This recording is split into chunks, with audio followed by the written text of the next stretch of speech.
Well, some people just think, right, I'm going to use AI now. They don't put in the appropriate information. They don't check it over. And basically, they just want a generic answer. But actually, what we want is we want to see their unique experiences and how it relates to their roles and things like that. It's really quite obvious as well. If you are used to using AI, you can see in an instant and there'll be, different keywords which they won't bother to take out, like fosters collaboration or something like that, which I've never used the word fosters before in my life. It's quite concerning and challenging, trying to give them the information, but say, right, okay, but you've still got a brain.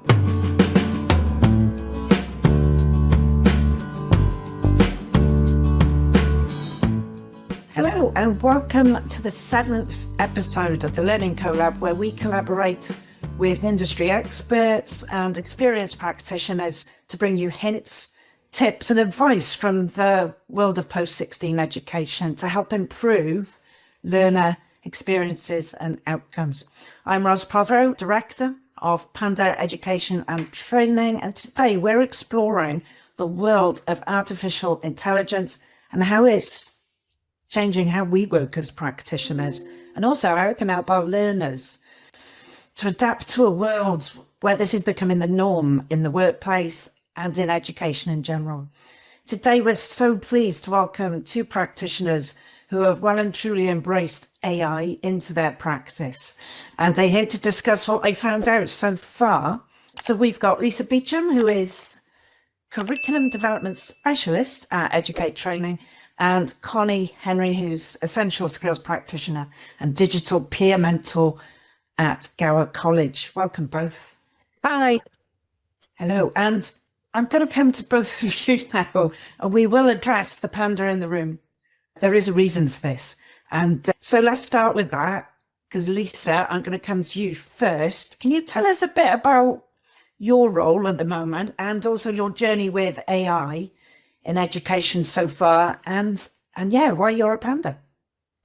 Hi, Ros. Yes, I've been in work-based learning for over 20 years, and in the last 10 years especially, I've developed a huge passion for everything digital. AI just being one of those many things that enhances how we can do our jobs, but also the learner's experience, and then also how it can be transferred into the world of work to benefit directly the employers out there where our apprentices are working. So I've been doing quite a bit with AI recently, and the reason I am appearing as a panda today with a slightly different voice to what many people who know me would be expecting is basically because in my research, I've come across lots of software that for less than £15 a month can take a minute of audio or your voice or your image, and you can reprogram that and clone it and have that person saying, doing anything that you want. So my family and I have talked it through, and we've decided to not put our images or our voices on social media. So internally, professionally, I am still me. I appear as me.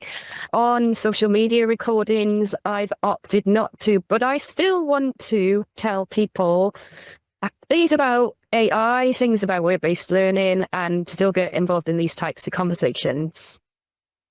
Brilliant.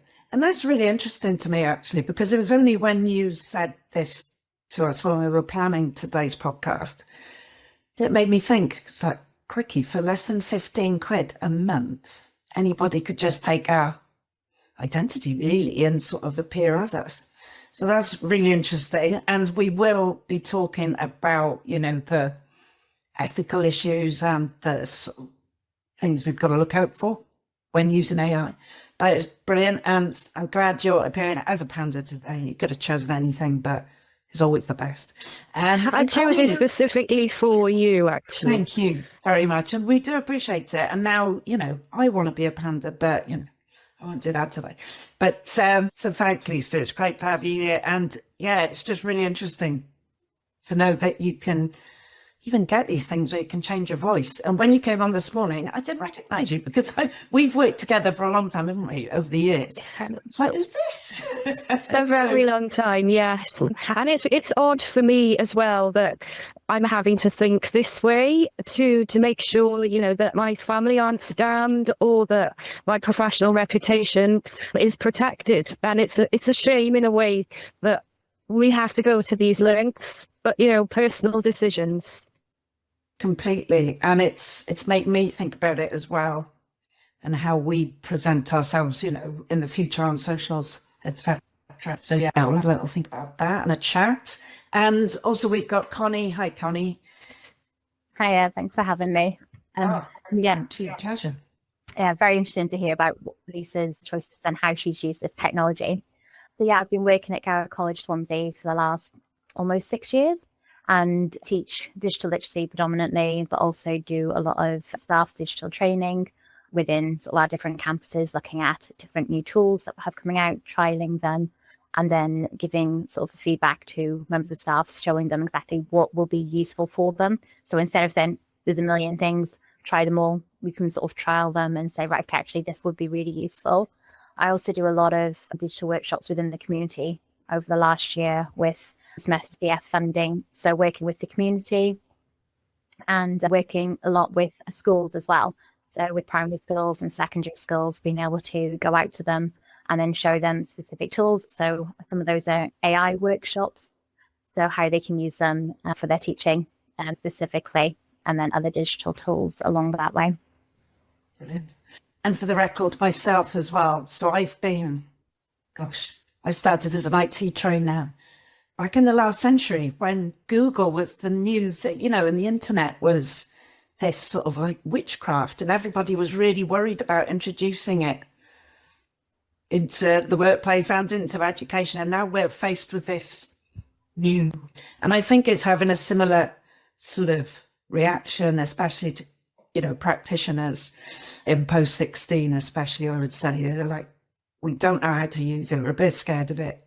What is it? So, you know, I think it's why we're doing this podcast. And actually, we also at Panda, we've started doing introduction to AI sessions just to help people bridge that first gap, you know, and take their first steps. So I think we've all, you know, the reason we invited you both today is, I think, all commonly out of this passion for this new tool and the new things we can do with, I mean, specifically generative AI, I think, because that's something that's come about in the last couple of years. So let's get started with thinking about AI in work-based education, because that's our field. We all are practitioners in workplace education. So, Lisa, I'll start with you. How are you using AI to currently, you know, educate or in your practice? What sort of things are you using? I think I use AI at least twice every hour, kind of like in my personal practice. I'm an early enthusiastic adopter, and I am firmly of the opinion that if you want to use these tools, the best thing you can do is just play with them, practice with them. So I use them for curriculum development, putting course outlines together, creating new scenarios specifically about workplaces so that individuals within sessions that are live taught or during e-learning, people can connect directly to what this would mean to me in my workplace. I create quizzes with it. I create forms with it. There is nothing that I don't use it for. And sometimes I get great results, and other times you really have to iterate and go back at it for several good attempts until you get where you want to be with it. But, you know, I've built a few bots. One is a course scrutinizer, which after I've built a course, I pop it in there and it tells me whether I'm meeting the andragogy standards or whether I'm missing anything with regards to perhaps sustainability that I could pop in there. or other cross-cutting themes. So for me, it's a daily use tool, and I couldn't be without it. In terms of learners, we are trying to build those digital literacy skills with AI. So we are embedding it in our courses, we are teaching its use, and we are trying to get people to understand how it works so that when they leave and they go in and try it for themselves, they can do so safely. Good.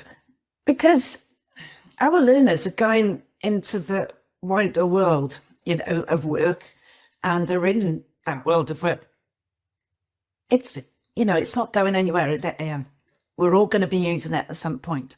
Employers are now sort of embracing it. It seems to be slowly, perhaps in some areas, but definitely embracing it.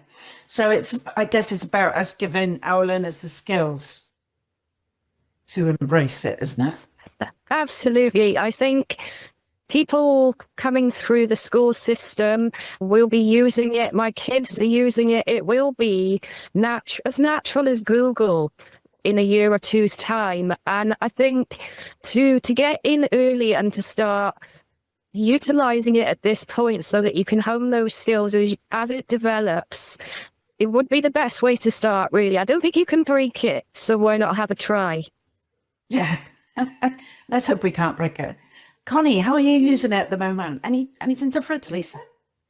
Well, there's a lot of similarities. I think, trying to relate it to individual courses, because when I'm working in essential skills, we deal with all of the work-based learning apprentices, but then they might be doing leadership and management or advice and guidance, so there's a lot of variation with that. So giving them understanding as well how essential skills link to each of these different areas. And then by using AI, you can sort of say, well, actually, here you go. Here are all the different links. This is how it's useful. It can be useful then for assessors to know how they embed those skills as well. And then showing them how learners can use it within the workplace environment and different uses. When I'm creating content, I use AI all the time for that. Obviously, sort of working on the prompts, making sure that they are all accurate and giving them, quite a lot of information so I can get those tailored responses back.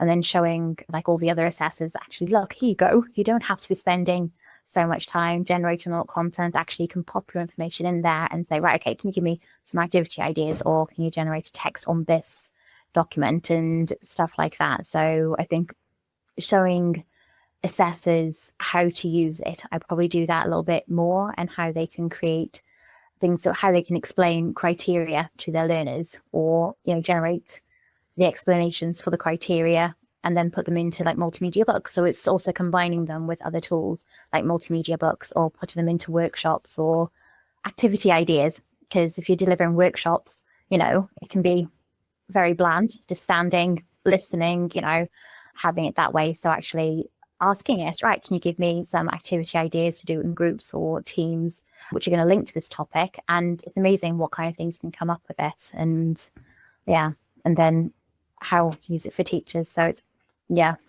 all the time.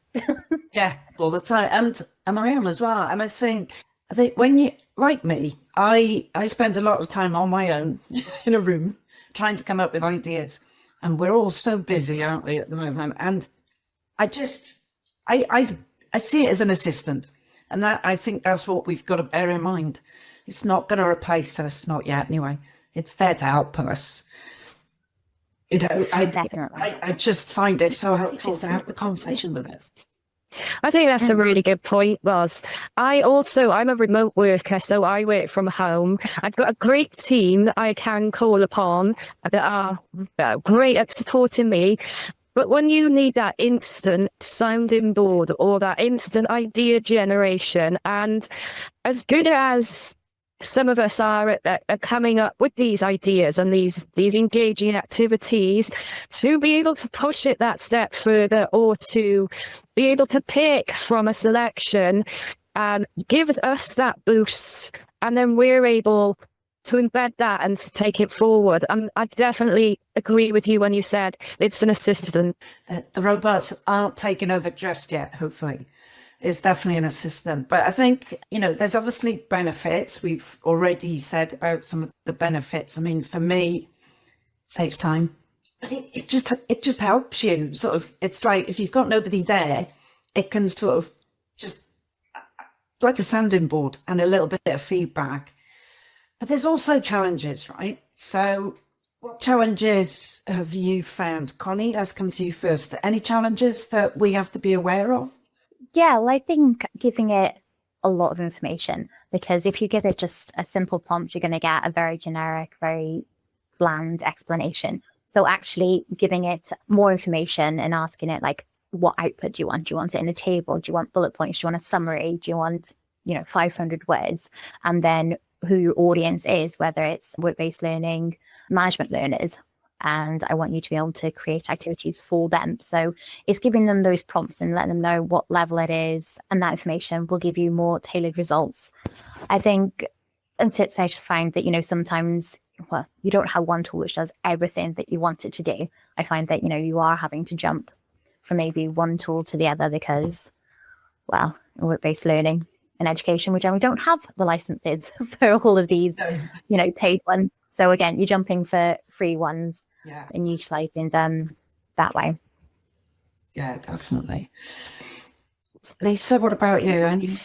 Any challenges you faced? Yeah, there are some big ones at the moment. The first one I think is, where does the information go? So in work-based learning, we all work for employers. I work for Educate Training. You work for Panda. You don't work for Panda. So you are Panda. College. But our learners are all employed as well. So when it comes to using AI, you really have to be careful about what you put in, because there is scope for it, especially as Connie was saying, in free versions, which most of us are using. The information can be then used to train the model. So my saying at the moment is, don't put the ingredients to your secret sauce into AI if you don't want other people to be able to cook your recipe. And I think that really applies to how people use it as a tool. So don't put anything in there about your employer that other employers might be interested in. And it doesn't necessarily just mean GDPR, personal data. It can be absolutely anything about your business practice or process. So if you put it into the free one, it may at some point come out somewhere else to someone else. The other thing I've come across as well is I do commercial workshops, and we've got a suite of those at the moment, and our USP is we've put AI in all of them, as in we're using it or showing people how to use it as a tool. I have at least one person in every workshop that as soon as you introduce them to it, then almost exchanges AI for their own brain and thinking the whole time then that they're in that session. So every time a question is asked, they will ask AI. Every time they're asked to do a task, they will ask AI. And that's not necessarily a bad thing, as long as they are then reviewing the output and deciding whether that's right for them. But what I'm finding is there are some individuals who don't double check the output, and then it's, I've got the answer, let's move forward. And that's quite a challenge for me. Yeah, and I think with that over-reliance as well, like we've seen it, well, some people just think, right, I'm going to use AI now. They don't put in the appropriate information. They don't check it over. And basically, they just want a generic answer. But actually, what we want is we want to see their unique experiences and how it relates to their roles and things like that.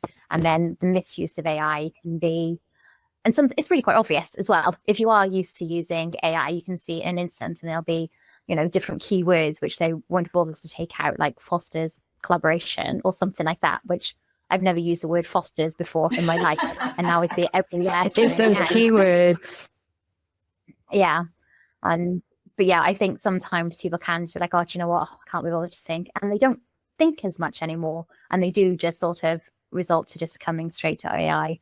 So I think it's quite concerning and challenging, but it's also then trying to sort of, I don't know, trying to give them the information, but say, right, okay, but you still got a brain, you still got that, and you still want to be reading through it, making sure it's all right. And then using it as a starting block or like a scaffolding and then working your way through things. But I think that's another challenge, is trying to monitor it and, Yeah, you know, it's augmenting how we think and what we want our responses to be. It's adding to them and taking them forward rather than replacing the thought process.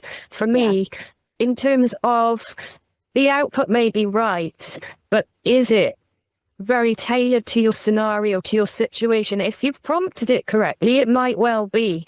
If you've just put a random question in that somebody's asked you on a workshop, maybe that needs a little review before you put it down on your slip chart paper. Yeah. Yeah, and I think, the risks are there with both input, what we put into it, and also output, isn't it? So the input, we've got to be very careful what we put in and look at our settings to make sure that, if we don't want it to use it to train itself in the future, then we switch that option off. But also the output, we have to be checking it. And I always say to people, it's like the 80-20 rule, let it do, if you like, the lion's share of the work, but you have to have at least 20% of the input to make sure it's accurate, it's ethical. I mean, ethics, there are concerns here. And things like inclusivity as well. So, Lisa, you use, as do I, AI for creating case studies. How have you found that? Do you find that the case studies are giving you sort of like a bog standard, what it thinks a general person should look like? Or is it sort of good for representation? What's your experience? I am quite aware that if you allow it to create the scenario or the case study based on what it thinks you want, then you will very much get a white middle class American man answering your question. And I'm not necessarily saying that that's a bad thing, but I am saying that it's all in your setup.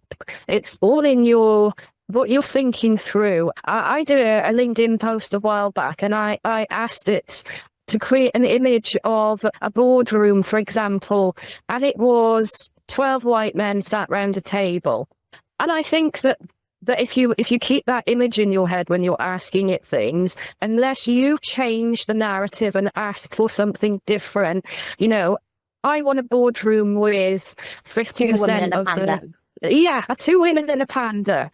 How diverse are we? But that's what I mean. You have to ask for it, and you have to be aware. I think the bias, we all have bias, and I'm not saying that human bias is less so than AI, but in AI we're more aware that it will do that, so we try to sort of counterbalance it then with our prompting. But if you leave it to its own devices and you ask it for a scenario, it will opt for a privileged white position in general. But it can also, you can also turn that around, and you can ask it for, can I have a perspective from a lower income family in an area within the UK, for example, that has low employability? And you can be really specific about how you want to build those scenarios. So I think, it's how you structure what you're asking for, and that's where you need to take the care. Yeah. It's definitely down to our prompts. And like you said, Connie, you've got to give it detail and, put exactly what you need back. So, I was doing some case studies the other day, and like you said, Lisa, it just came out as, quite well-to-do sort of white male sort of perspective. So I went back, and this is the key, isn't it, to AI? You keep going back and having the conversation and asking it to try again. Where, you can't do that with Google. That's the big difference. You're having this conversation. You're saying, well, actually, no, I don't want that. I want you to think of something more intersectional, with more of a perspective from this or that sort of perspective, if you like. And I think as long as we're having that conversation, we're aware and we keep going back and forth until we get what we want. That's okay, because in the past, over the past year, we've sort of introduced AI to people, and they're like, oh no, I tried it and it didn't come up with what I want, so I'm not using it. Don't trust it. It's like, okay, have the conversation, keep going back and forth, and it will get there. Absolutely. I like using the search feature at the moment. I like asking it to pull in information about a demographic or a place in Wales or a certain audience type. I like to go and ask it to find that information and then base case studies on that information. So I think that as fast as it is improving, there are more opportunities to pull that information in more easily. And I definitely think that, that real time, I've gone away, I found the report. So things like Future Generations Wales and things like that, when you're developing scenarios and case studies, put the link in there or ask it to go find that information out and bring those elements into those case studies by request, and not allow it just to decide what that case study should be. Yeah, definitely. I've been doing that recently, sort of giving it a link saying, right, use this now. And just being really, really specific. And I think that pays dividends. I mean, we're learning, right? Because this generative AI has only been around since November 22. So, it's and I liked something you said to me the other day, Lisa, I think you called yourself an enthusiastic amateur. Is that correct? Similarly, that's what I am. You know me, Roz. I am always self-taught. I'm a huge nerd. I love anything digital, and I've got to get involved with it. And that's my persona. That's my character. I just love having a play and seeing what it can do. But I encourage everybody to do that, because that's how you pick up the tips. That's how you get better at it. And I see, for example, my husband, who is the opposite of me when it comes to digital, and then I see him struggle to get to grips with things which I know will make his life easier. So I'm encouraging him to pick it up at these early stages, so that as it develops, he's there with it rather than being left behind. Yeah. No, I think it's so key, isn't it? It's just playing and having a go, and then just thinking, do you know what, you've got to keep going at some of these things, because AI, it's here to stay. It's not going anywhere. It's not taking jobs. It's going to maybe, but people who can use it effectively might. And, that's the scary thing. So I think everyone should be having a go and playing with it and seeing the different tools that are out there, talking to other people, because there's so many people in the organizations that you work with. You might have dabbled with some different things, have some different ideas on it.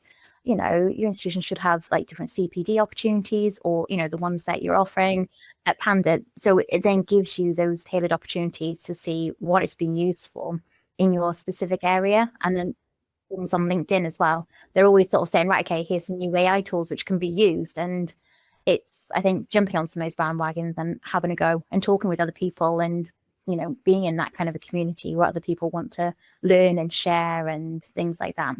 It's really important. And there's so many tools at the moment. It's just so many. It's wading through them and finding the ones. And like you said, Connie, you do the research. So like the staff don't have to. You sort of say, these are the key ones. These work really well for us. Yeah. I mean, like you, I also just look at the free ones, because the people that we teach, they're not going to have a budget, or they're not going to be allowed to go and buy stuff. So it's about looking for those really good free tools at the moment. I was just going to say that from a free tools perspective, there's also what their employers will allow them to use. So one of the questions we ask on workshops where we use AI as a tool is, before you go into the workplace and start applying these tools, talk to your organization about whether or not it's authorized. So, a lot of organizations have Copilot, but then a lot of organizations don't. They haven't subscribed to it yet. So check in with them and make sure that whichever tool you're using, whether it's free or not, that it's authorized by your organization. Oh, absolutely. And what I'm finding as well, because we've started doing AI sessions for businesses, and I'm speaking to people, I'm going, well, what does your AI policy say? No, what AI policy? We haven't got one. God, we need to get one. And yes, I think, I would always say to any organization, get something in place, guide your colleagues, to what your organization wants.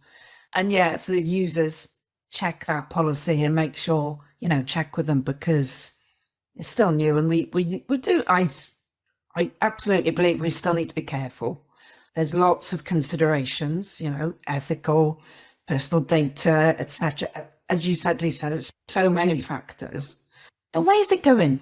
So right in the future, I mean, this is all sort of very new to us, and it's very exciting. We find it, I think, very exciting, all three of us.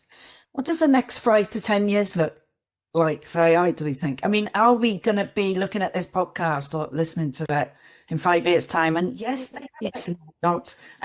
We were wrong. So we've been cringing at how little we understood it all. I think we will be... I don't want to say we won't be too much further along within work-based learning, but we aren't known for our fast adoption of digital tools. And I would like to think that people will get hold of AI and they'll start using it on a daily basis, and they won't be able to live without it, and it will get better, it will become safer, and so on and so on. But I think realistically, given that, some people within organizations now aren't even using the Microsoft packages fully, I know some people who use paper diaries over Outlook calendars. We've got a way to go, but the thing about it is it's filtering into everything in the background. So we don't necessarily have to be proactive in seeking out AI, because within 5 years, it will be in everything. Well, it seems like it is now, but I think it's definitely going to sort of work its way into, as you say, everything in a much more sort of natural way. Perhaps we won't even perhaps know it's there. It's there. I'm not sure whether that's safe. That is safe. No. Yeah, no, I agree with you, Lisa. Work-based learning, we're not the quickest at adapting sort of digitally, and sometimes it can be sort of pulling people kicking and screaming to try and use some of the features that we have. But I will say, not all, but you'll have quite a big proportion of people is when they do come along that actually this makes my life so much easier. Agree. So, yeah. When they get that moment, they're like, I'm converted. Come on, let's go play. Absolutely. So, it's getting them in the room, isn't it, to show them the power of it and get that light bulb switched on. And once that happens, they're away. Yeah. I love that. People go, oh my word, what is this? I had it with a business I was at before Christmas, and this one is a very, very experienced, knowledgeable assessor. She's going, oh, I've got to prepare for this thing. Tomorrow is being landed on me. I haven't got the time. I went, well, have you tried this? And I showed her ChatGPT, and it was like I'd shown her witchcraft.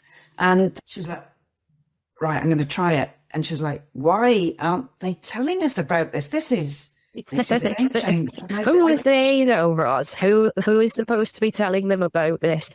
Who told me about it? You've got to come find out. Yeah.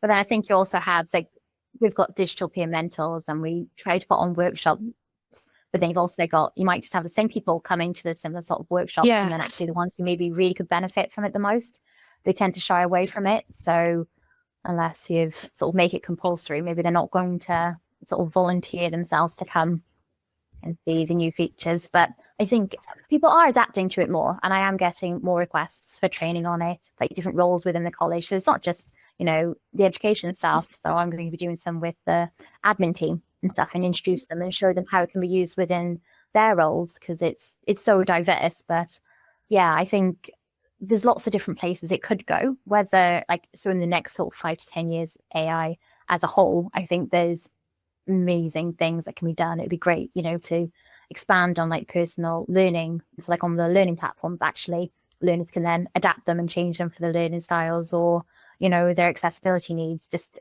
quite quickly. That would love to see that, because you can use obviously AI to differentiate and to be able to help support learners. But I'd love to see an actual learning platform which learners could adapt and change themselves. That would be what I'd like to see. And I'm sure we will see that before on. Hmm. So look, let's sort of give people some tips from what we've learned so far. And as I said, I really liked the title Enthusiastic Amateur. I think that's definitely me. I don't think there's any experts yet in this. I don't think so, because there's even developers, AI developers, that are doing stuff and things are happening from, what they're developing that they didn't even envisage, so even the developers aren't fully, knowledgeable in what's or in control of it, perhaps. There's a few lucky accidents and a few, oh dear, moments that are coming out of development, aren't there? So even the people who are creating AI are not fully in control. Yeah, I just think it's ever changing, isn't it? So it's hard to sort of know everything. So yeah, enthusiast, but far from being an expert, because as soon as I sort of start finding things, something else will be created, and I can't keep up. So from what we've found out so far, okay, has anybody got any key tips? So like simple ways for people that are like not too sure about what this AI thing is. Where do you start? I've got a good one that came up recently. We create e-learning as well as do the classroom stuff. And one of the tools that I came across recently is called Napkin AI or napkin.ai. And essentially you put your text in there and it can convert it into a visual.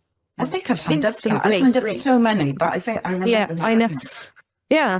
So getting started with things like that is a good way to dip your toe. But I just think getting involved with ChatGPT or Gemini and just starting to develop your conversational style with it and learn that it wants to please you. So it will give you everything it knows about everything unless you tell it, I just want a couple of bullet points on.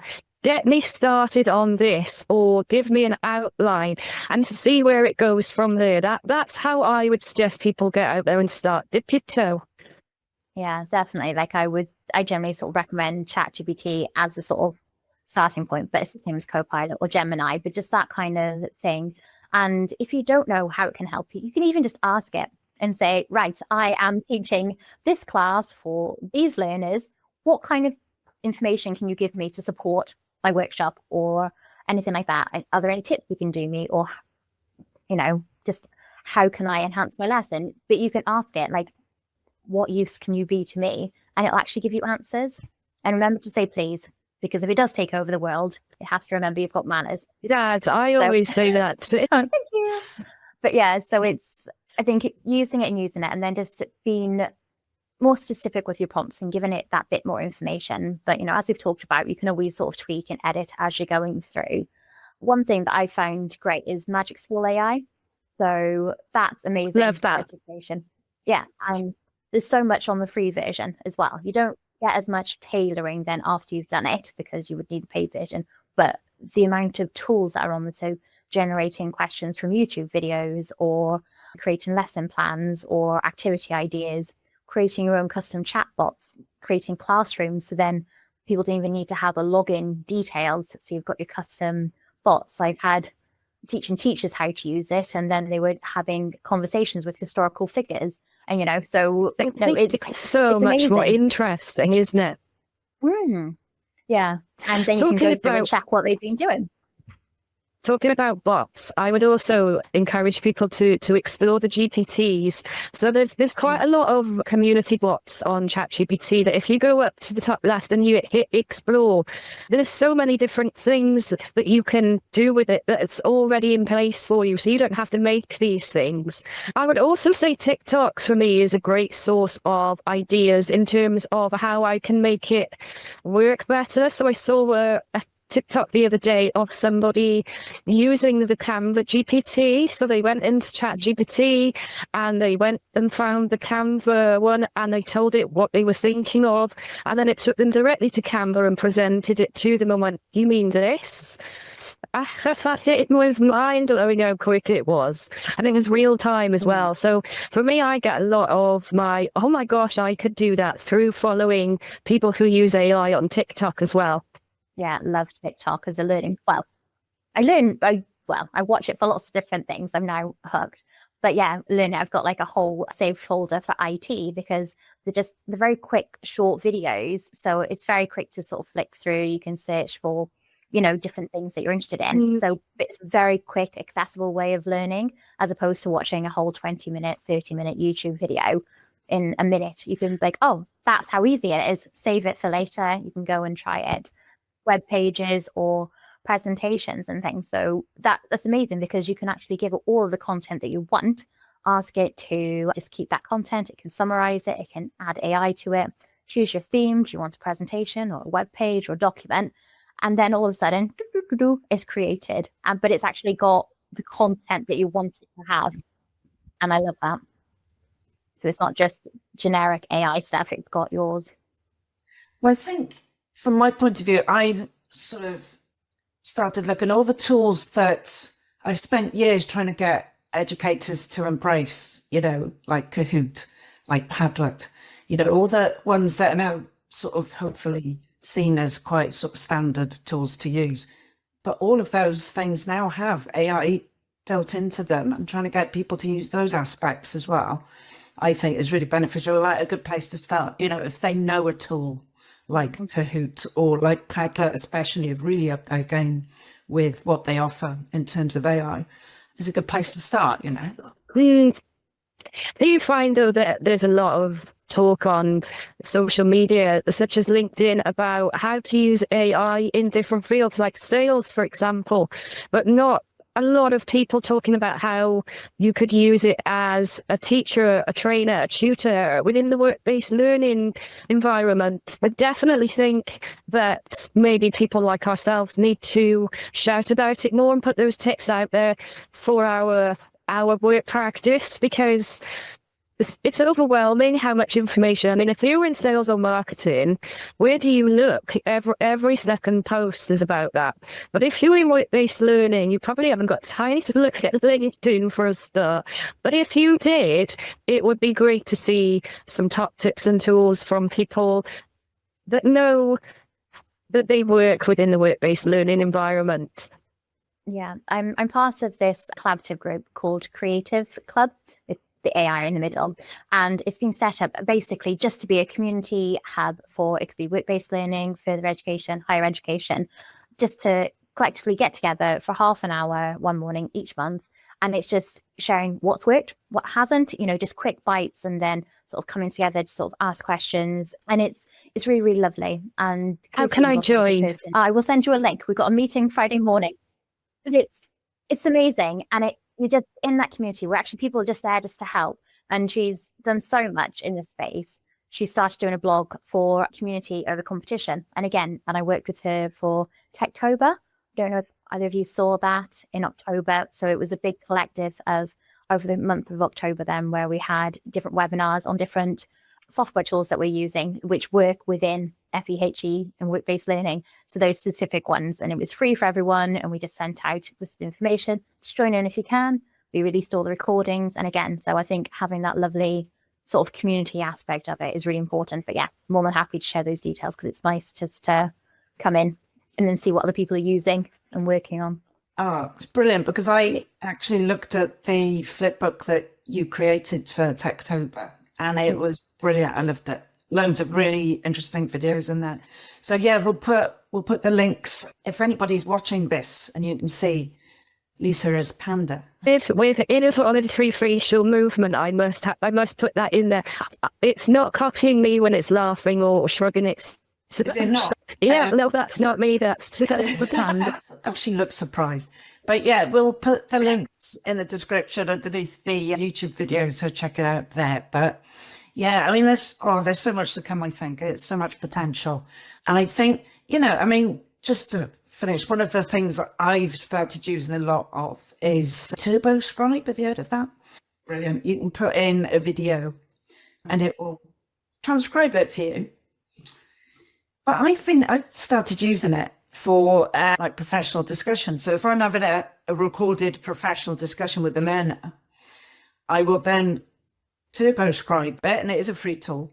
You get 3 videos you can transcribe a day.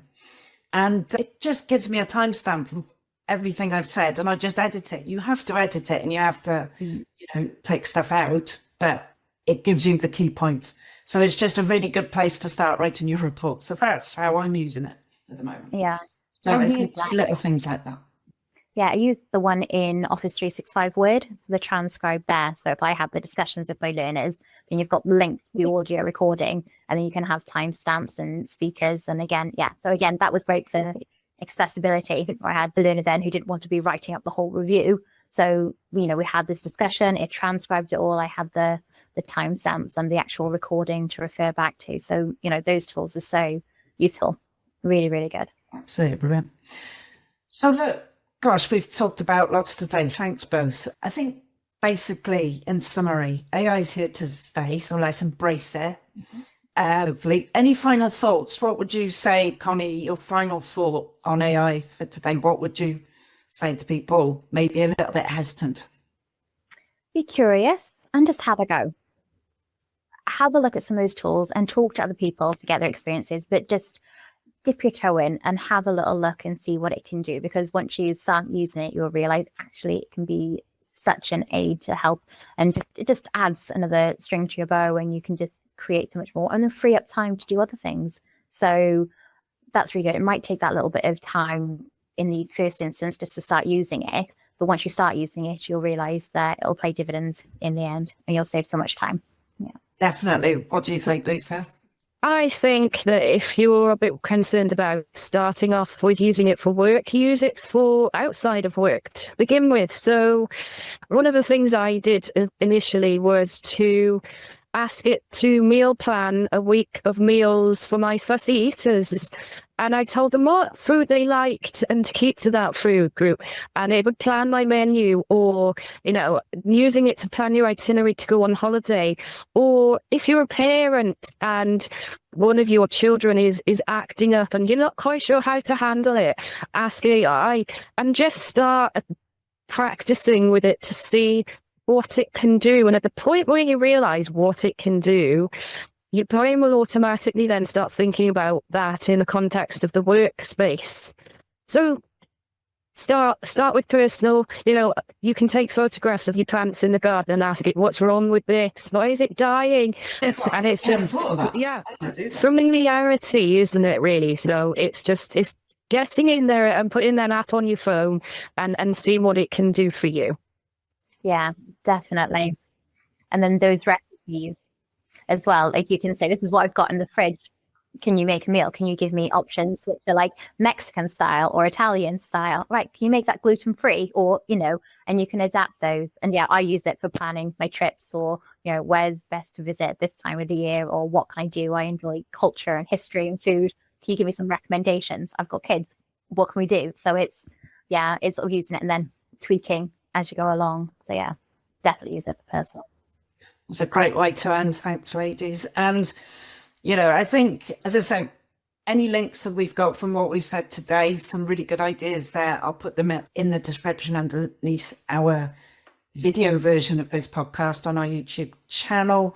So go and follow us on the socials, find us on YouTube, hit subscribe and all of that malarkey. And I think it's fair to say all 3 of us are involved in trying to spread the word. Right, and that's what we're trying to do, is to try and spread the word of AI and how it can help. But also, yes, be cautious. Think about, the input, what you're putting into it, but also be careful about the output and just check it.